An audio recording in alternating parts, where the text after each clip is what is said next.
The Humane Society of the United States has worked tirelessly to rescue thousands of puppy mill dogs from conditions like these.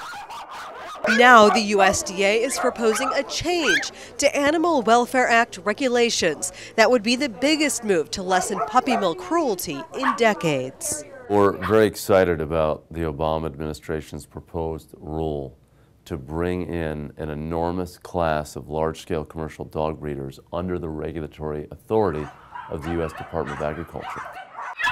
Right now, anyone who sells puppies directly to the public, including internet puppy sellers, are not federally licensed or inspected. The change would close that loophole. Thousands of operators, because of a loophole in the law, aren't inspected at all. This just brings fairness to all of the people involved in this industry. Why should some have to observe minimal animal care standards and others don't? Now it's time for you to take action. Let the Obama administration know you want this proposed change adopted.